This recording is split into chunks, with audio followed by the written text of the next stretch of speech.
Bienvenidos a Creativa Podcast, un podcast sobre el mundo del arte. Mi nombre es Nicolás Muñoz. Y yo soy Tarek Burney. Creativa es un espacio donde estaremos conversando un rato con expertos y profesionales de distintos campos del arte, para descifrar el misterio que es vivir del arte. Creativa Podcast es producido en los estudios de Iman Music en Bogotá, Colombia, y es posible con el apoyo de Alcaldía Local de Barrios Unidos, Instituto Distrital de las Artes y Dartes, Programa Escultura Local. En el capítulo de hoy, para hablar sobre la dirección en el cine, nos encontramos con Viviana Gómez Echeverry y con Víctor Mayarino. Viviana Gómez Echeverry es directora, productora, guionista y directora de fotografía. Estudió comunicación social en la Universidad Javeriana de Bogotá. En España se especializó en fotografía para cine y TV en la Escuela de Cine Séptima Ars e hizo el diplomado en dirección de actores en la Casa del Teatro Nacional de Bogotá.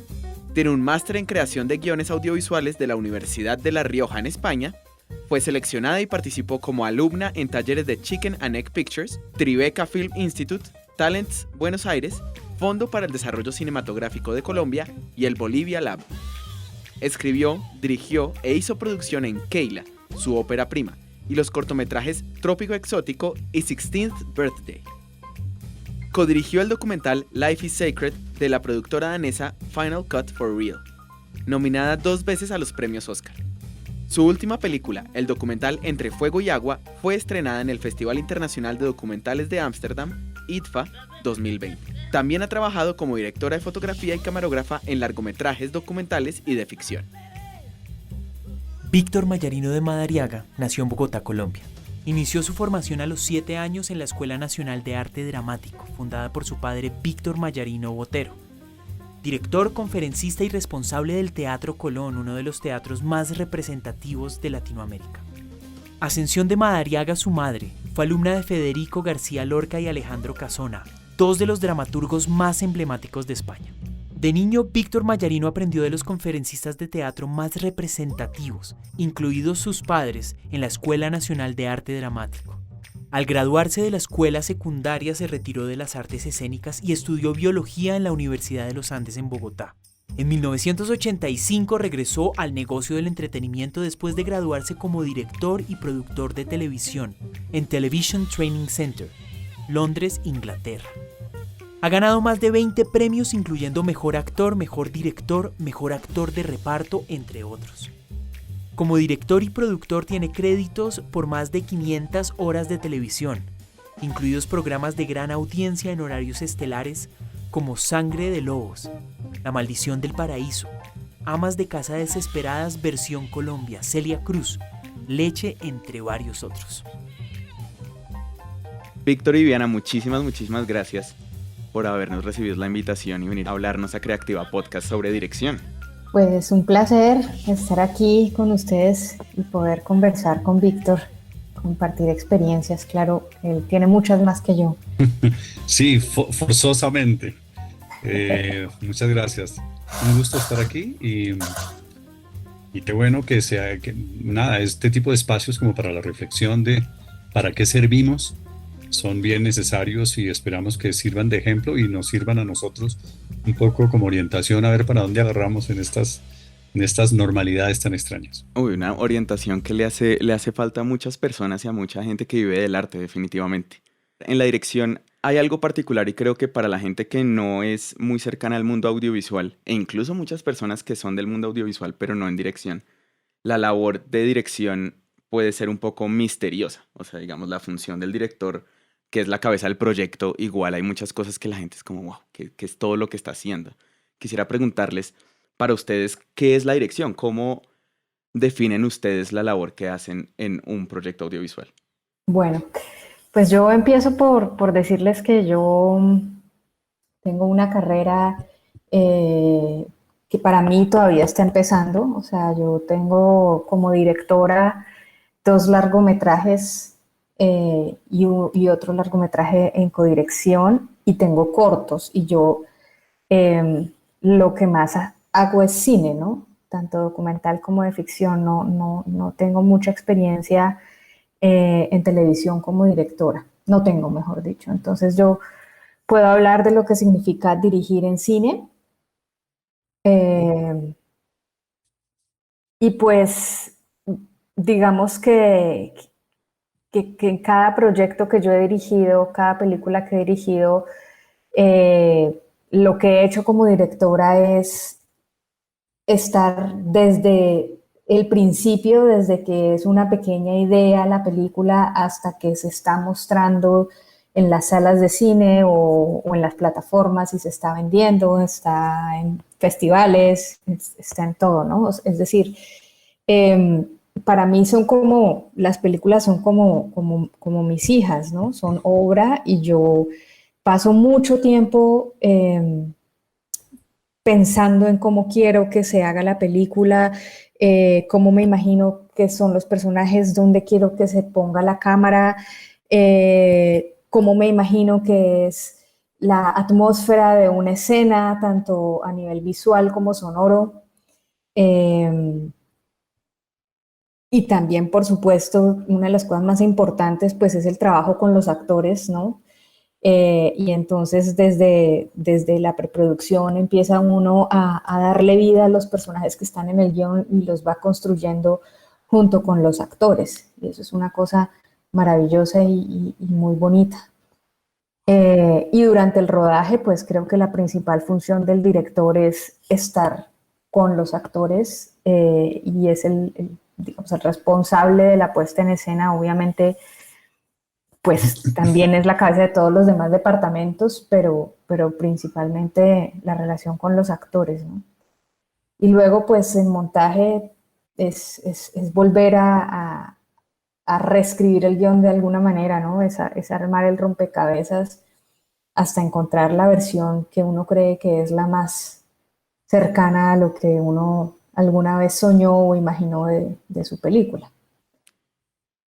Y aún así, luego, pues luego la muestras y entonces luego viene a enfrentarse al público y sigues siendo director, sigues representando la película habla y tú luego hablas sobre ella también. Es muy diverso el trabajo del director. Eh, y pues digamos que es el responsable creativo al final de, de lo que es la película, ¿no? Es infinita, la definición de quién es una directora o un director es infinita. Creo que quizás puedo empezar por una concepción que se tiene un poquito errada y es quien dirige no lo hace porque sepa más que los demás necesariamente. Ese es un concepto que creo que es muy importante. Lo único que un director sabe más que los demás es lo que quiere contar. Y lo pone en eso, en ese instante se pone en un plan subjetivo, eh, que es lo más interesante de la dirección y es lo más interesante del contar historias. El teatro es igual. Si el teatro no fuera así, no, pues digamos que es mi área fundamental. Eh, las obras estarían escritas y uno iría a una biblioteca, la bajaría de un anaquel y la leería y Hamlet sería uno solo. Mm. Pero el Hamlet de Derek Jacobi o el Hamlet de Kenneth Branagh son completamente diferentes. Y eso es lo que hace valer lo que dice Viviana, y es el proceso de las opciones. El primer derecho que tiene un director es el derecho a las opciones. Yo detesto cuando alguien, cabeza de departamento, me dice, señor, ¿usted cómo se imagina el cuchillo con el que van a matar a la niña en la ducha? Y no me puedes hacer esa pregunta. Muéstrame 7 y yo te voy a decir cuál me habla. Y desde ese punto de vista, no sé por qué se me acaba de saltar la idea, me acaba de rebotar la idea a un tema que voy a usar una palabra fea, se manosea mucho, que es el de los actores naturales, por ejemplo. En ese proceso de opciones, yo creo que vale todo. Si una directora quiere poner a actuar a un libro, a un perro, a un señor de la calle o a un superactor, ella verá cuál es esa necesidad que tiene para que su historia quede cabalmente contada. Yo personalmente prefiero 1000 veces enseñarle a una enfermera profesional a decir, buenas noches, no se preocupe que esto no le va a doler, Mm. cosa que me ocupa 6 minutos o menos, Ujú. que enseñarle a una actriz a poner una venoclisis, a una actriz graduada en el Actors Studio, a hacer una cosa para la cual, a menos que sea, claro, si es una película ya es otro tema, pero estamos hablando de que nosotros, yo creo que nuestro cine también se hace deprisa. Nosotros también sufrimos la presión de, de los tiempos, la presión de si metió el plan o no metió el plan. Uno nunca va a poder, o no, no nunca, pero en muy reducidas ocasiones, uno va a poder llegar al set y decir, la luz no está. Yo necesito esta atmósfera acá porque está. Muchas veces las necesidades estéticas, recreativas, dialécticas, y sobre todo emocionales de una directora se malentienden y se entienden como veleidades y como es que yo a mí me da la ventolera de que sea así.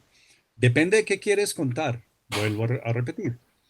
Si yo estoy contando la historia de un niño que llega en bicicleta atafagado, se baja corriendo y entra a la casa, y estoy citando un ejemplo real en que un productor me dijo, ¿cómo así que tú no grabaste la escena porque no estaba la bicicleta? Le digo, es que el niño tiene 7 años y trajeron una vaina de panadero RIN 28, loco. Entonces, de- no es que a mí me guste más, es que si tú quieres que tu historia como productor esté contada así, el primero que tiene que revisar realmente qué es lo que opina de este oficio eres tú.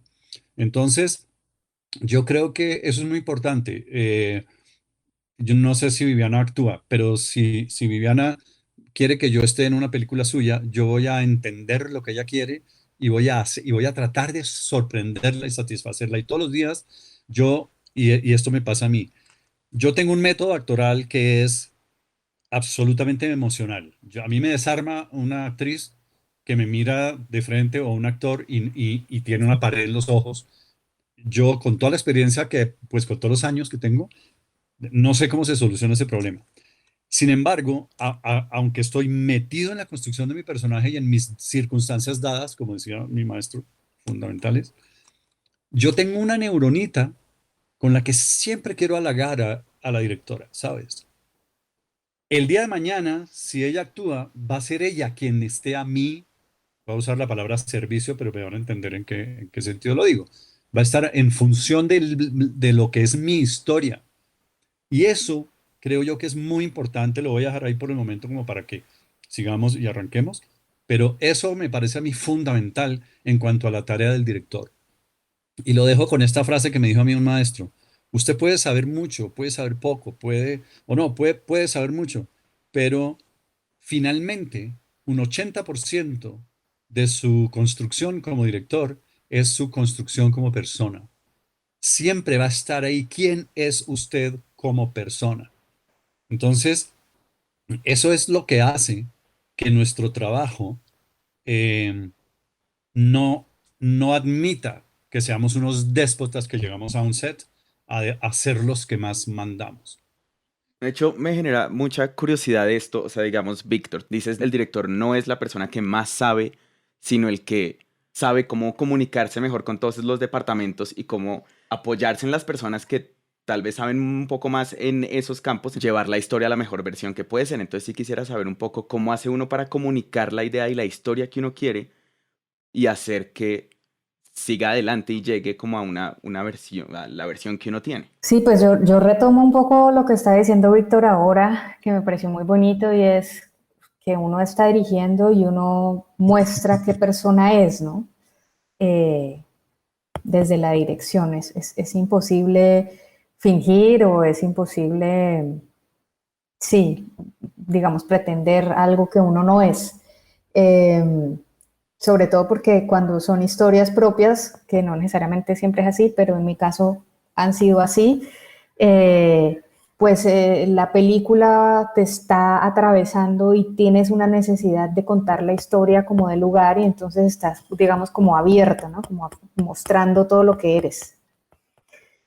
Y entonces por eso a mí me parece muy importante rodearme de gente con la que yo me entienda bien, de gente que tiene calidad humana.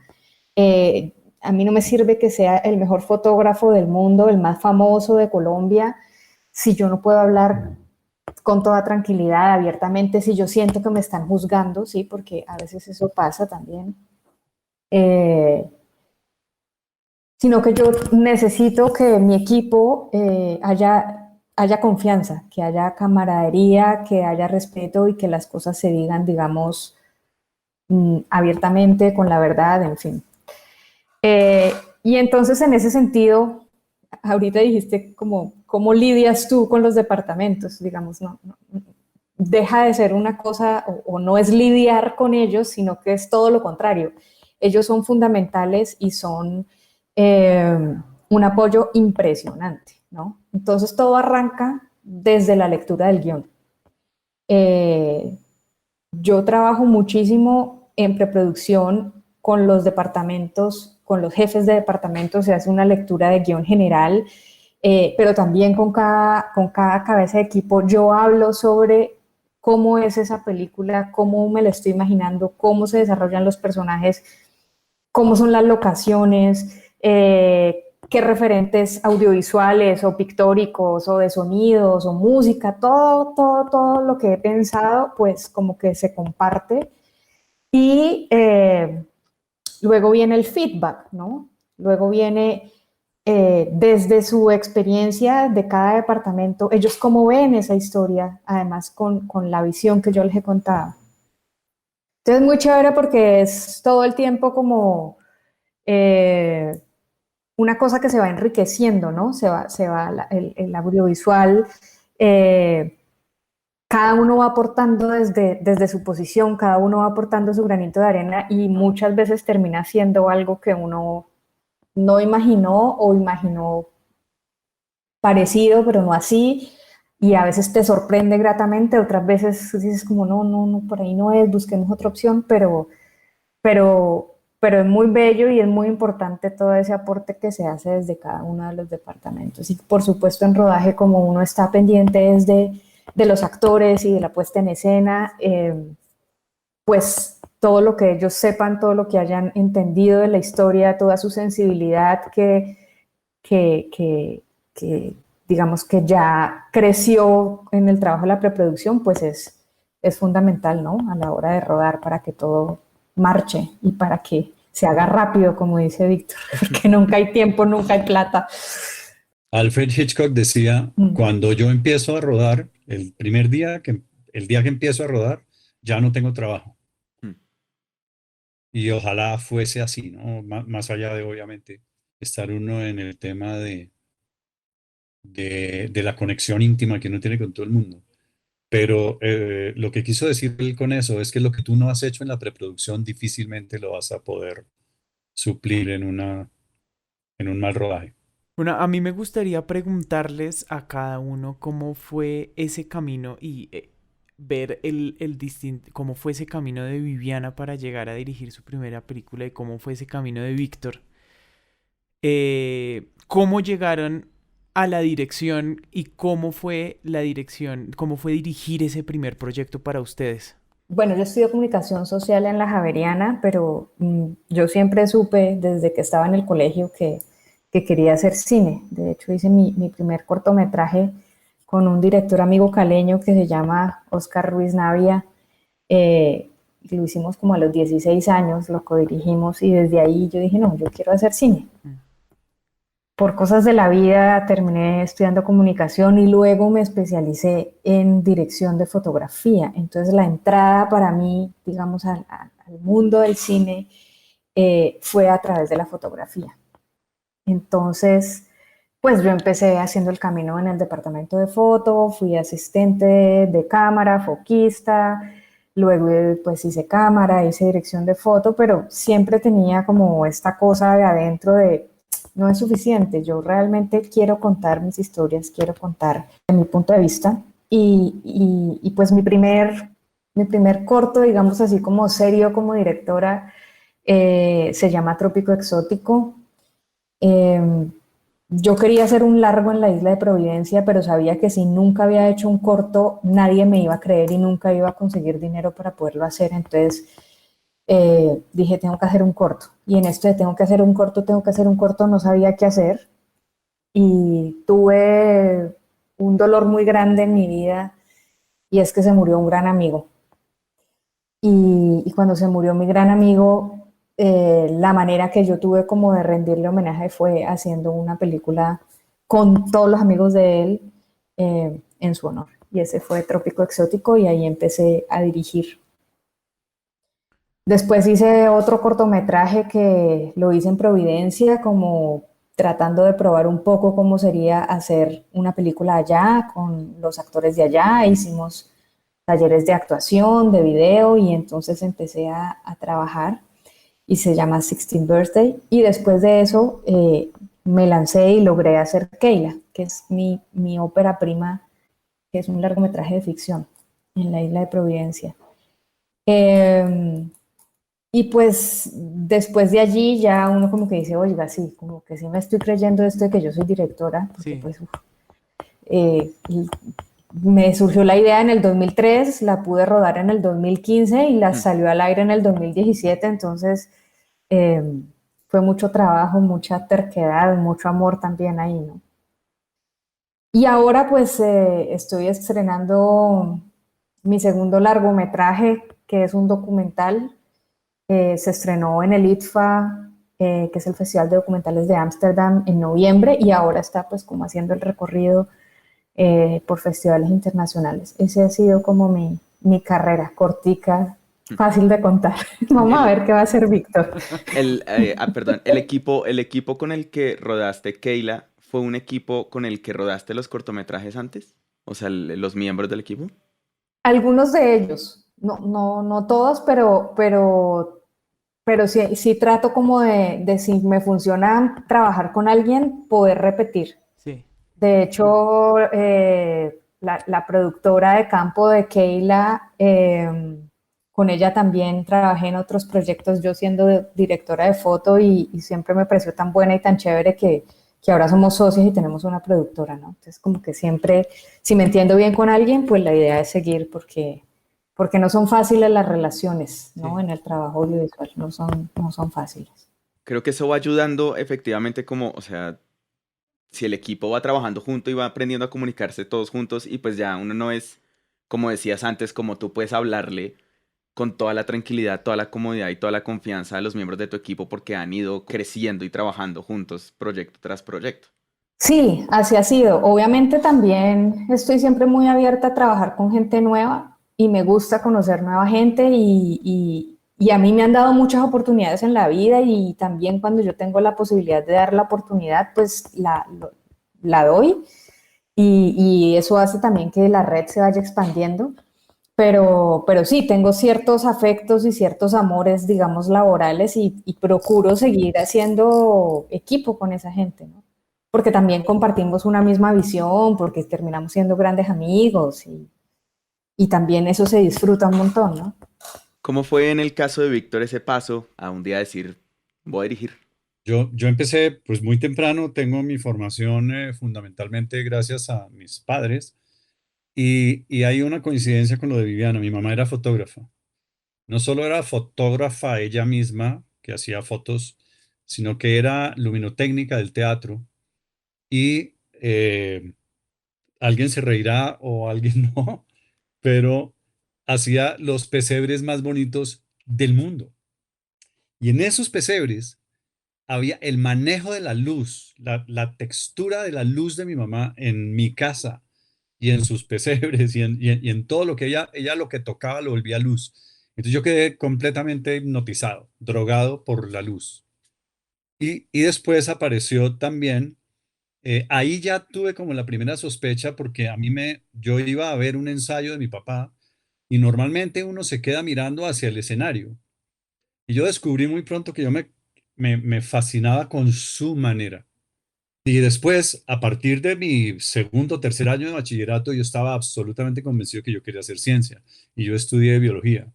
Y después en el momento en que llegué a tener que escoger camino en las ciencias biológicas, descubrí que era muy gris el panorama de la investigación, que era lo que a mí me interesaba, y muy vivaz el bichito que uno tiene de pensar, me voy a perder de estar toda la vida en un escenario que, que tenga cualquier forma. Y entonces ahí me asusté y me fui y ya estudié dirección y producción. Lo que pasa es que después ha habido proyecto tras proyecto tras proyecto de actuación, eh, que es algo que además el tema de televisión tan activo y tan... Uno como papá tiene que empezar a funcionar durísimo. Yo tuve hijos muy temprano y lo digo con amor, pero me comí el cuento de la televisión. Yo me comí el cuento de que en televisión se podía hacer cinematografía y lo hicimos. Digamos que teníamos como un parche que yo empecé en RTI, la RTI de Fernando Gómez Agudelo y Patricio Wills en esa época, que no había migrado todavía hacia una cosa mucho más empresarial, que fue lo que hizo después en Telemundo. Él en esa época, claro que era el empresario y era el cerebro empresarial de RTI, pero era alguien con quien se tomaban un whisky hablando vamos a hacer adaptación de novela colombiana y vamos a hacer cosas, digamos, de género íntimo.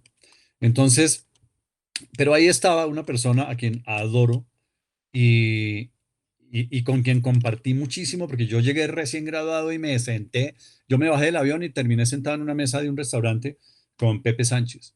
Y éramos los loquitos que jodíamos con que queríamos hacer un programa de televisión con una sola cámara. Eh, obviamente, cuando digo una sola cámara, no quiere decir que físicamente solo hubiera una cámara en el set. Había dos, pero digamos que el concepto era de cine. Y era muy difícil conseguir. Yo empecé el primer programa que yo dirigí porque me propusieron muchas cosas. Lo primero que me quisieron tirar fue una telenovela y yo dije, me va a pegar la quemada del siglo porque es demasiado grande para mí, ¿no? Y entonces empecé con un programita que se llamaba Suspenso 7:30. Y yo ahí lo que hacía era un corto de 23 minutos cada 8 días. Eso es un tesoro para cualquier director que haya una empresa del tamaño Mm. de estos que le ofrezcan a uno esa posibilidad. Pero mi dolly era una silla de ruedas que yo fui y compré y yo la cargaba entre un carro, en un Renault 4 que tenía, y ese era mi dolly. Hacíamos dolly con tapete, entonces solo se podía hacer dolly para afuera, ¿no? No se podía hacer dolly in porque tú no puedes empujar un tapete, solo la puedes jalar. Y cuando el suelo era liso y era de madera y tal, poníamos un baby cuando había, ¿no? Porque a veces uno decía, pongamos un baby acá, y le decían a uno, señor, el baby está en novela. Entonces, había uno para entre todos. Y esa es un poco como la época en que yo empecé a tratar de ver eh, cómo iba a ser mi relación con el cine. Y mi relación con el cine es rarísima.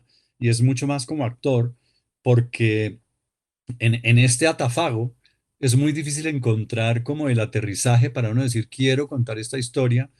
Y, y en el momento en que ya tuve como la cabeza, entonces empecé a saber que a mí me interesa mucho más el documental.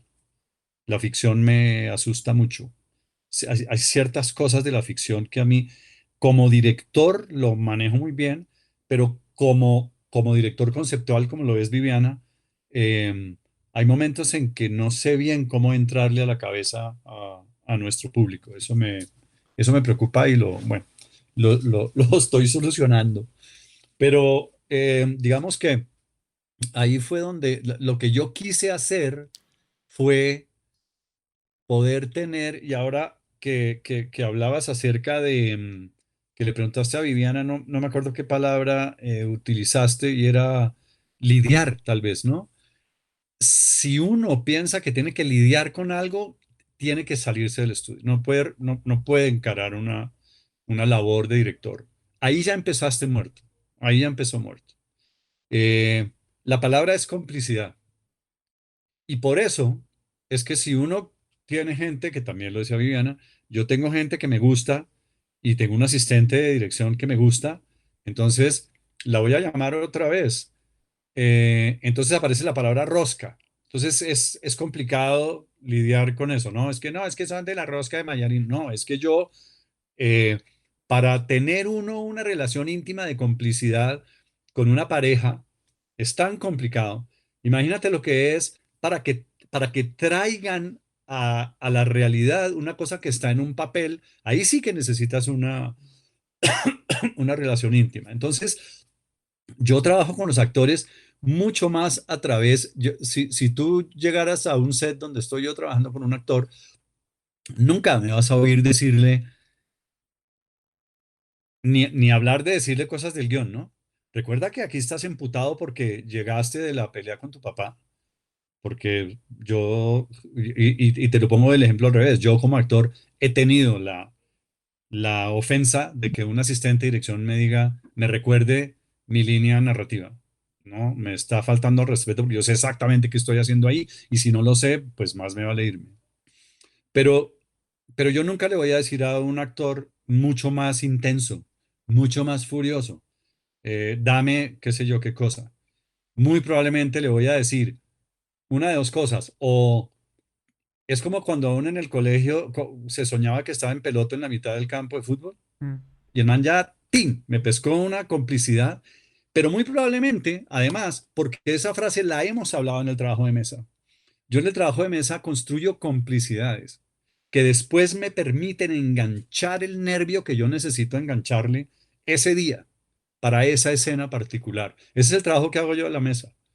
Preparo el camino para que después yo pueda simplemente pulsando una tecla, confiar en que el man tiene oído absoluto y me dice, ese es un fa. ¿De acuerdo? Mm. Entonces, bueno, cerrando la pregunta que me hiciste de cómo empecé, de cómo fue eso, eh, el primer proyecto que hice fue ese.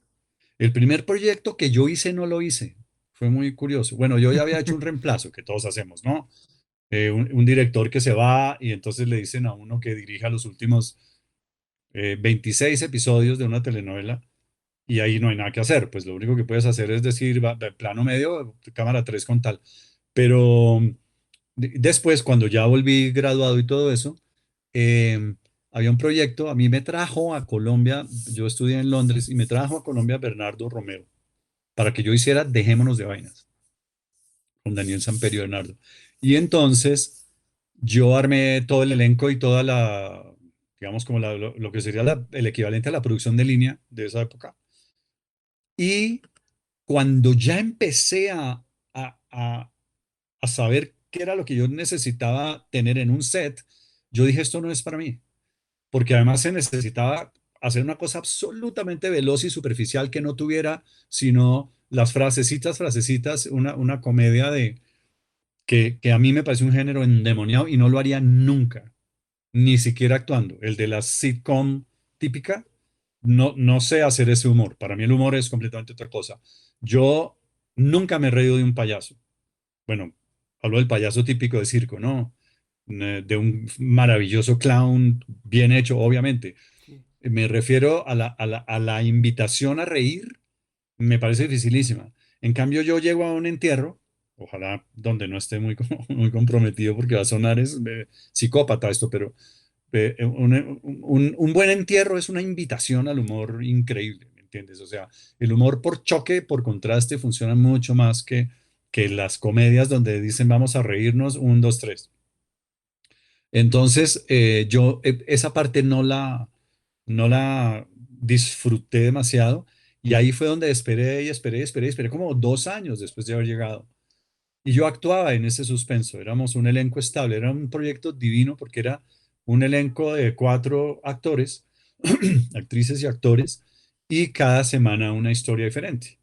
Y lo dirigía David Stivel, que es uno de los mejores directores de televisión que he conocido. Tuve con él garroteras terribles en teatro, su manera de aproximar el teatro no la compartí mucho, Mm. que en paz descanse, y lo adoré, fue amigo mío del alma. Pero en televisión era un absoluto monstruo, tenía una claridad y tenía un concepto y un aplomo y una manera de sentarse pues de sentar su presencia en un estudio que me fascinaba. Y él se fue a hacer otra cosa y me dijeron, ¿quiere dirigir esta vaina? Y le dije, ya. Y fui muy, muy feliz haciendo eso. Y después había, en ese RTI de esa época, había ese famoso cuento del domingo, que era también maravilloso porque hacía uno cosas desde 2 capítulos o 3 hasta cosas un poquito largas, pero lo más largo que se hacía eran, una vez hicimos uno de 23 y nos pareció larguísimo, lo que hoy en día es una típica temporada. Mm. Eh, y ya, y en esa como escuela de poder estar uno relatando historias a través de prototipos culturales muy, muy fuertes, me crié yo. Después vino la siguiente etapa de la televisión, que para mí es un poquito una cachetada a todo lo que yo aprendí, a todo lo que yo estudié. Igual me tuve que ir metiendo, pero eran estas nuevas producciones que económicamente son ambiciosísimas, pero que culturalmente son un papá venezolano con una hija colombiana, con un amigo eh, cubano de Miami, y entonces es una cosa inasible. Es muy difícil coger ese bicho porque no tiene patas, ¿no? Eso es una cosa muy, muy abstracta realmente en el tema de retratos culturales. Ahora tenemos la fortuna de que nos conocen afuera, entonces ser un personaje colombiano en una serie tiene un sentido mucho mayor que el de estarse neutralizando, como llaman, ¿no? Entonces, sí, quiero decir solamente que esa segunda etapa para mí fue bien fuerte, porque yo lo que hice fue pasar de una época que para mí fue un infierno, que era cuando los actores venían de la radio, fundamentalmente. Entonces, su herramienta actoral era su voz, casi que no movían ni un dedo ni nada, y era una cosa adusta y acartonada. Y yo empecé a hablar como un ser humano y fue rarísimo. Y después fue un poco lo que instalé, lo que traté de instalar como director, y en ese momento funcionó, digamos, creo que me funcionó. A la gente le gustaba un poco entender que los personajes y los prototipos eran mucho más sacados de la calle y de la vida que de estos imaginarios de la radionovela Sí. de los 50, ¿no? Antes de irnos de este tema de los inicios, me gustaría preguntarle a Viviana. Yo asocio mucho la dirección de cine con la dirección de orquesta, ¿sí? El director de una orquesta está manejando una orquesta completa y la visión de un director con una misma obra cambia mucho, depende del director. En dirección de orquesta y en dirección de cine es muy poco común ver mujeres dirigiendo. En estos momentos, sobre todo en Colombia, está empezando a haber una ola de mujeres directoras como tú, Viviana, como Laura Mora, por ejemplo, también fantástica. Y me gustaría saber cómo es para ti arrancar un rodaje. ¿Tienes algún tipo de miedo de entrar a un set dirigiendo siendo mujer? ¿De cómo van a recibir, cómo te va a recibir el grupo? ¿O has tenido alguna experiencia por esto? Porque hay muchas chicas que están escuchando, que pueden estar escuchando este podcast, y una de las razones por no irse a la dirección o por no irse por este campo es el miedo de ser directora mujer. Bueno, Nico, pues te agradezco la pregunta. Siempre cuando llegamos a este tema, yo me enredo mucho porque como que me toca muchas fibras, ¿no? Sí. Y a veces quisiera tener una claridad absoluta de lo que debo decir, pero es difícil. Es difícil porque justamente las mujeres estamos haciendo el camino y estamos luchando y encontrar respuestas. A veces no es tan fácil.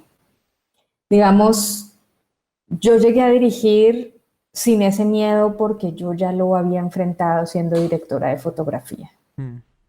Em, yo empecé a trabajar en el área de fotografía en 2008 acá en Colombia y en esa época las mujeres directoras de fotografía yo creo que cabían en una mano, ¿no? No había más de 5. Ahora afortunadamente hay muchos más, pero la lucha que tuvimos que dar las mujeres directoras de fotografía fue muy, muy grande todavía, pero pues ya afortunadamente hay mucho más respeto, se entiende, eh, los técnicos nos respetan igualmente que como a un hombre, eh, pero inicialmente solo por ser mujer ya, digamos, no valía igual tu palabra, ¿no? Y eso me pasó muchas veces. También me pasó que siendo asistente de cámara dijeran, yo no quiero trabajar con una mujer, y entonces perdí el trabajo, ¿no? No porque fuera buena o no, sino porque mi jefe directo decidió que él no trabajaba con mujeres. Cosas así. Era muy duro, tanto que yo, para como reafirmar que yo era mujer, me pintaba las uñas, siempre, de rojo. Yo nunca me pinto las uñas porque me da una pereza extraordinaria, pero para trabajar me las pintaba porque eso me daba como que reafirmaba mi feminidad, me hacía sentir mujer luchadora en medio de un gremio tan hostil como el de la fotografía. Y me tocó enfrentarme a muchos técnicos que simplemente no ponían las luces donde yo consideraba que tenían que ponerlas porque es que es mejor así. Sí. Yo decía, no, es que no es lo que a ti te parezca, es que yo soy tu jefe y, y es mi visión y yo no me la estoy inventando y yo ya lo he hablado y por favor ponla así. Y si no la vas a poner, dímelo y la pongo yo.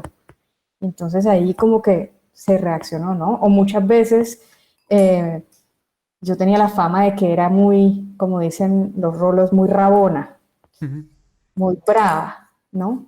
O, es que ustedes no sé cómo, no sé cómo. Yo le decía, pero venga, sí, ¿por qué? Porque tú propusiste un plano y yo te digo, no, el plano no es así, el plano es asá, y la grúa se mueve así y no asá como tú quieres, entonces es que yo soy muy rabona y muy brava y muy mala gente. Pero si eso te lo hubiera dicho un hombre, no, es que se mantiene re claro lo que quiere. Entonces es más un berraco, es más un putas. Entonces, yo venía con varios años de esa lucha y cuando yo ya decidí hacer dirección, ese miedo ya se me había pasado, ¿sí? Y lo que te digo, afortunadamente me pude rodear de gente con la que me sentía muy bien, con mucha confianza, y que confiaban en que yo podía hacer un buen trabajo. Entonces, nunca fue para mí una lucha en la dirección, como lo fue en la dirección de fotografía. Pero cuando la película estuvo lista, cuando Keila estuvo lista, sí me encontré con muchos comentarios de jurados de festivales o de distribuidores o de agentes de venta que tienen una visión muy instaurada, una visión masculina muy instaurada. Eso, pues, lo que quiero decir es que el cine lleva más de 100 años contando las historias desde el punto de vista masculino. Solo hasta hace muy poco estamos empezando a contar las historias también las mujeres. Entonces ya hay como unos cánones, unas visiones generalizadas de lo que se considera que es bueno, chévere, cool, y lo que es diferente, pues no gusta o genera ciertas críticas o no sé qué, y muchas veces me encontré con comentarios, digamos, que venían desde esa rigidez de solamente de esta manera es bueno el cine, ¿no? Eso no quiere decir que las películas que se hacen o la película que yo hice en ese caso le tuviera que gustar a todo el mundo, ni mucho menos. Es una película que yo quiero mucho y me ha enseñado muchísimo de la vida, pero también reconozco que pues es una ópera prima, ¿no? O sea, no es una genialidad o algo así, pero tiene unos valores que le pueden gustar a las personas, o no estoy diciendo que a todo el mundo le tuviera que gustar, pero digamos que incluso ese es una lucha, ¿no? Como llegarle al público y que el público entienda otra mirada o acepte otra mirada. Estamos avanzando a pasos agigantados, ¿no? Y con todo lo que es ahora, pues todas las plataformas y que la pandemia nos ha llevado más a eso y toda la facilidad de consumir y consumir y consumir, pues cada vez eso es más rápido, más fácil, pero digamos, es una lucha como de principio a fin, ¿no? Pero ahí vamos. La asamblea de la Academia Colombiana de Cine se hizo un estudio de cuánta participación femenina había dentro de la academia y somos el 22%. de todas las especialidades. Entonces, pues todavía sigue siendo bajito, ¿no? Yo tengo una pregunta para Viviana, si puedo. En ese 22% hay escondida una razón de filtro por parte de quienes deciden quién participa y quién no, o de temor porque las mujeres saben que no van a ser tan tenidas en cuenta, entonces no lo intentan tanto. ¿Sí me entiendes lo que quiero decir? Las ¿Pero tú mujeres te que quieren refieres hacer a la cine, entrada de la academia o en sí, general? no, a la entrada de hacer cine, de entrar Ajá. al arte, al oficio, a la profesión. Una mujer que quiere ser directora o que quiere ser gaffer, llega y lo primero que siente es, yo sí tengo muchas ganas, lo intenté. O sea, la pregunta es mejor así. La historia más usual es, yo tenía muchas ganas y lo intenté, pero sentí que me detenían, o las ganas se me fueron fundiendo porque sé y tengo miedo de cómo va a ser allá. ¿Sí me entiendes? Sí. Te voy a contestar con una experiencia que tuve muy bonita. Hay como una organización más bien sin ánimo de lucro en Estados Unidos que se llama Chicken and Egg Pictures, que apoya mujeres documentalistas a nivel mundial. Y yo apliqué para mi última película, que es un documental que se llama Entre Fuego y Agua, y me gané la beca que, aparte de la ayuda económica, te hacían seguimiento y apoyo durante un año, como en una especie de laboratorio. Y seleccionaban 10 proyectos de mujeres alrededor del mundo y nos hicieron 3 encuentros durante el año, digamos presenciales y otros virtuales, en fin. Y una de las cosas que entendí es cómo las mujeres, para poder hacer cine, lo primero que tenemos que hacer es luchar con nosotras mismas. O sea, solamente tener la confianza de decir yo puedo es un camino gigante, ¿no? Y esto también lo entendí, y además porque éramos mujeres de Irak, de Sudáfrica, de México, de Estados Unidos, como muy diferentes, pero pude entender que como venimos desde hace muchos años en el mundo patriarcal, la mujer tiene que empezar por justificarse y por demostrar que puede, ¿sí? El Wow, hombre sí, no entiendo. tiene eso en la mente. El hombre Entiendo perfecto. simplemente... Arrancan en -15, ¿no? Sí. Todos Es, empezamos, todos los profesionales empezamos en cero y ellas exacto, arrancan en menos algo. exacto, porque tienes que... Es como si tuvieras que justificar, pedir permiso, si soy capaz, no sé qué, ¿no? Y entonces te Increíble, paras al increíble. lado de tus colegas hombres y es como, a ver, bueno, demuestra que puede, ¿no? Entonces es hacia ti y hacia los demás. Entonces es un trabajo muy duro por eso, porque hay una falta de confianza en la que hay que trabajar y que es una cosa muy, pues es intangible, ¿no? Y cómo luchas tú institucionalmente por eso, no es Sí, posible, es una cosa muy exactamente. íntima. Eso era un poco a lo que quería, no a lo que quería llegar, sino quería saber a dónde llegaba la cosa, porque lo que quise decir con la pregunta es una cosa gravísima, y es que no es solamente que yo hoy siento que tengo que demostrar quién soy, sino que no solo en el cine, sino en todas las áreas de una niña, de su colegio, de su calle, de su bus y de sus redes sociales, ni hablar, la presión que hay ahí, ya arranca en desventaja. Exacto. Y creo que es, y por último, qué pena, yo me puse aquí como de, me robé el programa, pero la pregunta que sí te quería hacer es, me llamó mucho la atención que alguien fue suficientemente explícito de decirte, yo no quiero trabajar con usted porque usted es mujer. ¿Te lo llegó a decir así de frente? No, no me lo dijo de frente, se lo Ok, dijo, o sea, yo estaba trabajando en una casa de alquiler de equipos y era segundo asistente de cámara cuando todavía se hacía mucho cine. Ajá. Y digamos que mi jefe directo sería un foquista. Entonces, el foquista dijo a la casa de renta, Dijo, yo no quiero. yo no quiero trabajar, era para hacer un largometraje, una Sí. coproducción, no, yo no trabajo con mujeres, mándame a otro.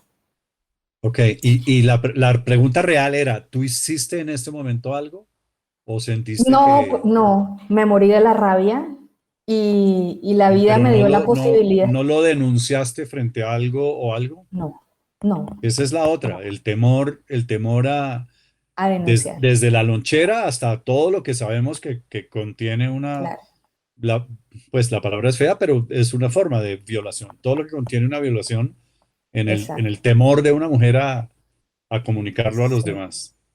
Es Sí, gravísimo, creo que en eso se gravísimo. ha avanzado mucho, ¿no? Esto fue algo que me pasó Sí, hace 10 total. años, pero ahora pues hay colectivos, ¿no?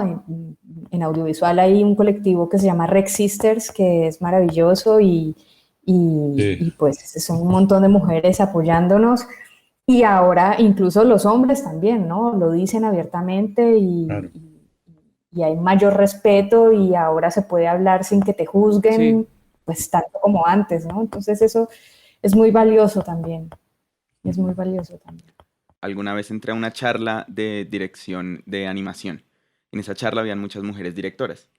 Y una de las preguntas que se hizo fue ¿por qué sentían que había más mujeres directoras en animación que mujeres directoras en live action? Yo no tengo los datos de esto, o sea, no sé qué tantas más hay, pero digamos en el panel ya se veía un poco y la charla se dirigía hacia que en muchos casos las mujeres que querían animar no tenían que contar con un equipo para hacerlo. Digamos lo que tú decías ahorita, que es primero una lucha contigo misma, podían tenerla individualmente sin tener que lidiar con la lucha contra otras críticas y otros, como tener que lidiar con un equipo que está pidiéndole a uno que uno se demuestre a sí mismo, mientras que una está intentando demostrarse a sí misma qué es lo que puede hacer. Entonces creo que se me hace muy interesante que lo digas, porque como que no lo había visto así como en el mundo pues de la dirección, no en animación, que efectivamente si estás como primero entrando en la mentalidad de yo puedo hacer esto y yo creo hacer esto, qué difícil además estar lidiando con un equipo que está esperando que uno lo pruebe también. O sea, como se me hace muy complicado. Y qué bueno que esté mejorando la cosa, aunque ese 22% sigue siendo todo un camino por recorrer. Sí, pero ahí vamos. Bien, quisiera pasar al siguiente tema, que son los momentos gratificantes. ¿Cuáles son momentos muy gratificantes para ambos durante la labor de dirección? O sea, no necesariamente me refiero a premios, sino durante la labor que están haciendo, un momento en que digan, uff, qué increíble es dirigir, como que algo encaje en la historia que están contando, o algo salga mejor de lo que esperaban, o algo exactamente como se lo estaban imaginando. Un momento realmente muy gratificante de la labor de dirección. Esa. ¿Voy yo o vas tú, Víctor? Dale, dale tú. Dale tú. Bueno, eh, pues digamos a mí lo que me gusta de hacer películas es todo el proceso, ¿no? Y el proceso te hace crecer mmm, como persona, te hace crecer como profesional. También para mí en muchos casos ha sido un proceso de sanación y por eso pues como que no es solo una profesión, sino que también es parte del camino de vida, ¿sí? Entonces, pues a mí me ha pasado que he estado con la cámara, por ejemplo, en documental, eh, y se me escurren las lágrimas eh, con algo que está pasando frente a la cámara. Y creo que muchas veces es porque es una cosa que me parece sublime, que me parece increíble que esté ocurriendo, que me parece bella o que me sorprende la verdad que hay ahí, ¿no? La verdad de la vida. Y esos son momentos que yo agradezco mucho. sí. Por ejemplo, y pasan en todo momento, pasan en el rodaje, también pasan en solitario, o sea, muchas veces uno está pensando en algo y no sabe cómo solucionarlo y este personaje no sé qué y cómo lo vamos a hacer. Pues yo también he escrito los guiones de las películas que he hecho, entonces vivo también como en otro mundo en ese mundo de la película y de la historia, y cuando hay una revelación de algún personaje, es maravilloso. Cuando un personaje te Sí. dice, un momento, es que yo no fumo, es que tú me estás pidiendo que fume, pero yo no fumo por X, y tú dices, claro, es que este personaje no fuma, todo lo contrario, yo qué sé. Ese tipo de momentos que son como revelaciones son maravillosos. Sí. Pero también, por ejemplo, ustedes que trabajan con sonido y hacen música, cuando escuché la música de una toma de Yahé que hay en mi documental, y era la maqueta de la música que le hicieron, me la mandaron los músicos, ahí sí, puesto pues en una calidad muy mala de imagen, y la vi y terminé, estaba con mi codirector y editor, y estaba llorando, y me dijo, ¿qué te pasa? Y le dije, no, es que es perfecta, o sea, es que así yo me la imaginé, es que lo siento increíble, o sea, es como si estuvieran en esa toma, o sea, Mm. ese tipo de momentos eh, para mí son impresionantes. Y por supuesto, quizás tal vez la primera vez que uno ve como la película editada, así no sea la Mm. versión final, pero cuando la ves editada completa, eso es una alegría muy grande. Víctor, ¿cuál es ese momento gratificante en la dirección? Hay muchos, hay muchos, muchísimos. Y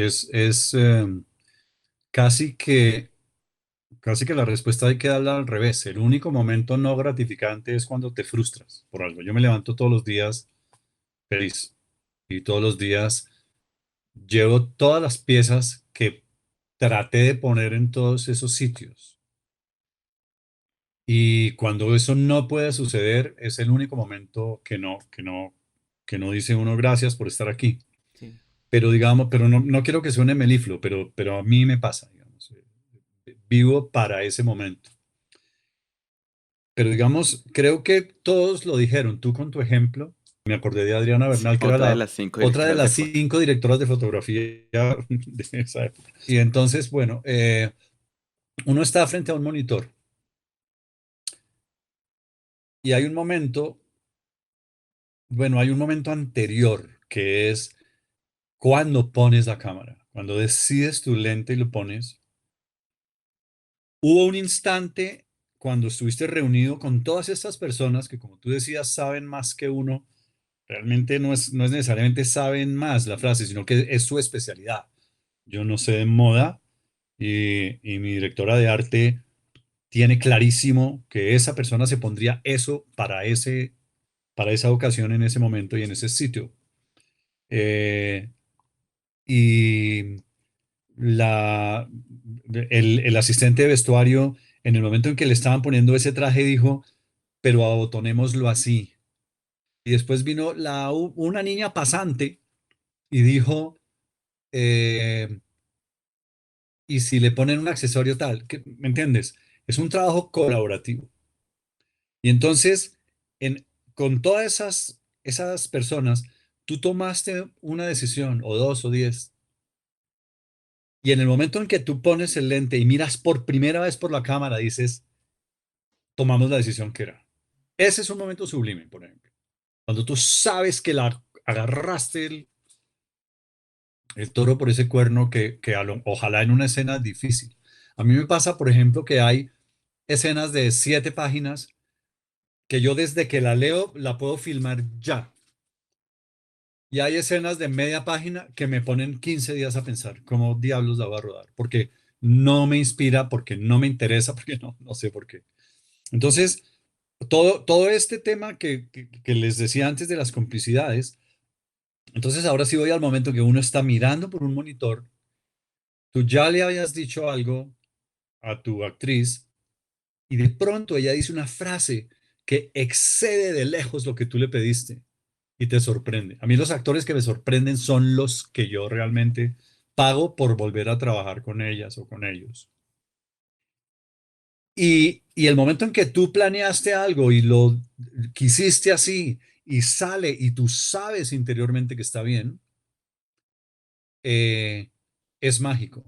Y el momento exactamente contrario también, cuando yo estaba entrevistando a un señor que se llama Don Galo Uciña, que es un señor ecuatoriano que vive en un páramo y que fue echado de su territorio, él es raizal allá, y unos señores feudales lo echaron, él se fue a Quito, estudió derecho y volvió con toda la ley en su cabeza y en sus manos unos códigos de ordenamiento territorial y los echó y formó una comunidad que fundamentalmente funcionan con base en el manejo del agua. Este programa se trataba, era un documental para Nat Geo, de el agua, la riqueza del agua. Y empieza este tipo a hablar del agua, este señor, este tipo, respete, el señor Don Galo, Don Galito, empieza a hablar del agua. Y le digo yo, le pregunto yo, ¿hasta dónde llegaría? Yo estaba pegado a la cámara haciendo las preguntas. Y le dije, la entrevista, y le dije, ¿hasta dónde llegaría usted por el agua? Y me empieza a relatar, no se contentó con decirme, daría la vida por el agua. Empezó a relatarme cómo moriría él por el agua. Y empieza a llover. Y empiezan a mojarse unos caballos que yo había puesto de fondo de él con unos jinetes que estaban ahí como charlando y no sé qué, y caminaban y volvían. Y sale un arco iris detrás del señor. Y yo empecé a llorar igualito también, ¿no?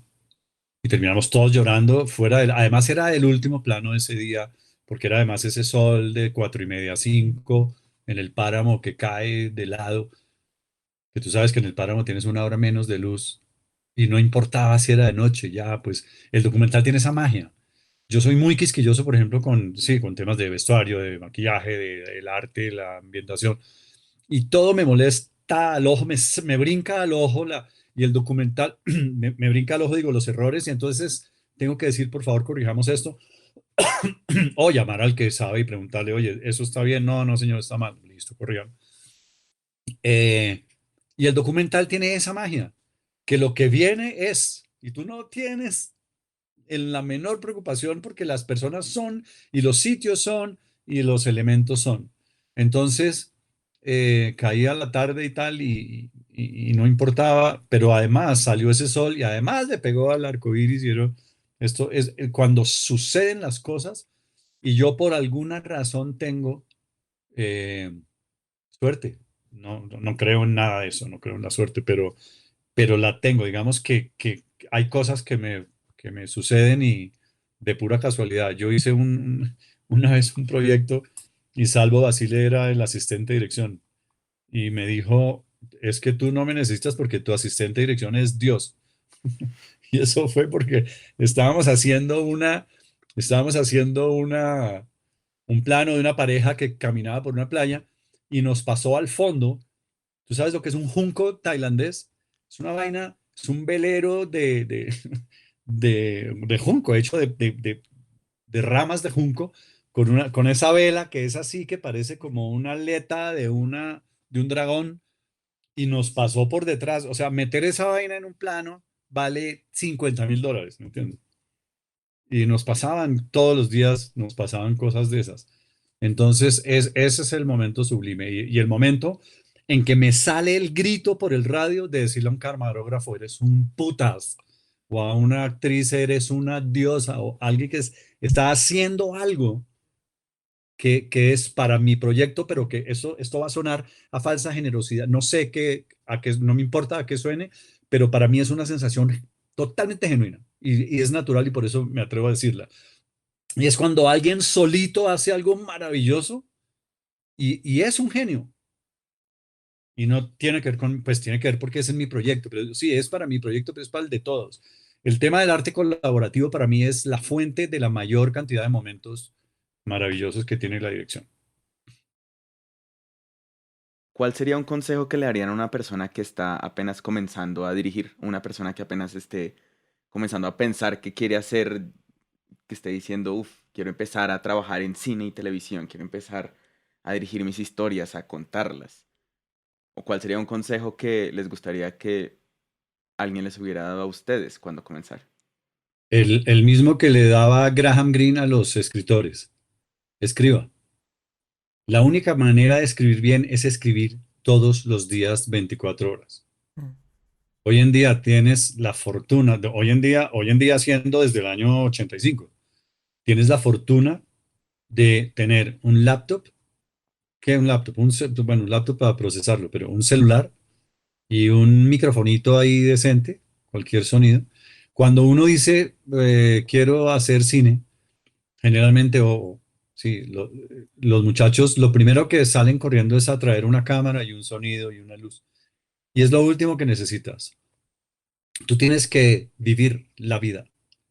Y yo creo que el cine casi que debería ser una carrera de posgrado, porque cuando tú llegas a la edad en que normalmente uno se gradúa de cualquier cosa, eres todavía un pedacito de ser humano, que no se te ha muerto una amiga, que no te han dejado tres parejas, que no has hecho el ridículo 500 veces. Entonces, pero mientras ese proceso sucede, cuente todas las historias que pueda y haga una película todos los días. Y sí, y haga, y haga, y haga, y haga. Ese sería mi primer consejo. Ujú. Es coja cualquier elemento, cualquier celular y cuente cualquier estupidez que se le esté pasando por delante. Y así va a empezar a desarrollar su intuición. Cuando le llegue el momento de hacer un proyecto bueno, va a estar bastante pulida su alma para intuir qué es lo que va a... Te pongo el ejemplo del stand-up comedy. Los stand-up comedians en general fueron el payaso de la clase. Mm. Están ensayando desde primero elemental. Sí, total. Sí, bueno, me gusta eso que dice Víctor, ¿no? Yo pues he sido docente universitaria por 10 años y siempre le digo a mis estudiantes, el cine es un oficio, como tal, como cualquier otro, y uno no nace aprendido. Mm. Entonces toca hacer y hacer y hacer para aprender. Lo que pasa es que es un poquito costoso, pero como dice Víctor, ahorita pues hay mucha tecnología con la cual uno puede contar su historia. Si realmente lo que quiere hacer es contar su historia, pues cuéntela. Pero también creo que es muy importante trabajar en la confianza, trabajar en que si yo tengo una intuición, hay que escuchar esa intuición. Si tu corazón te dice, oiga, este plano está feo, hágale caso a su corazón. Ese plano no es para usted. Haga un plano que a usted le da la gana, ¿sí? Porque ahí empieza a construir su lenguaje.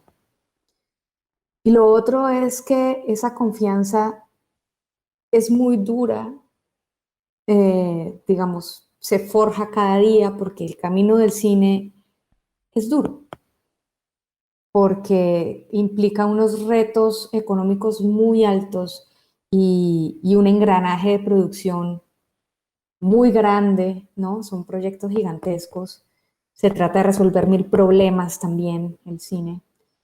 Y entonces los pasitos que hay que dar, pues a veces son caminos muy largos y empedrados y muchas veces le tiran a uno la puerta en la cara y pues si quieres contar tu historia y amas tu historia y eres testarudo, yo creo que uno tiene que ser testarudo para dedicarse a esto, entonces en algún momento lo vas a poder hacer, ¿sí? Pero hay que tener la confianza y la certeza de que lo voy a hacer, así pase mucho tiempo y así muchas puertas se cierren, siempre hay una puerta que se abre y cada proyecto, cada película encuentra su manera de hacerse, encuentra su manera de mostrarse, encuentra su público y hay que tener como esa confianza, creo yo. Muchas gracias por sentarse a hablar sobre su oficio, sobre su carrera, sobre lo que les tocó vivir para arrancar. Invitarlos y decirles que los micrófonos de Creativa Podcast están abiertos siempre para cualquier tema que se les ocurra hablar y agradecerles por aceptar esta invitación. Muchas gracias, de verdad, mil gracias. Y aquí estamos pendientes de todo. Quizás un último consejo sería que hay que estudiar mucho. Como decía Viviana, es un oficio y quien crea eso aplica tanto también para los actores. Y es que los que crean que se salvaron del cálculo integral y de la bioquímica están profundamente equivocados. Contar historias tiene conceptos mucho más profundos que el álgebra abstracta. Entonces, y eso, acepten un posible fracaso y conviértanlo en seguir. El otro día alguien en Twitter puso un trino que decía, cuando una puerta se cierra, suena durísimo. Sí. Pero no se asusten con el tramacazo y golpeen en la siguiente. Y de verdad, gracias a ustedes por la invitación. Sí, muchas gracias. De verdad que disfruté muchísimo de estar aquí conversando con ustedes. Me da mucho gusto conocerlos, a los tres. Y bueno, ojalá me vuelvan a invitar. Yo feliz de venir aquí a echar lora.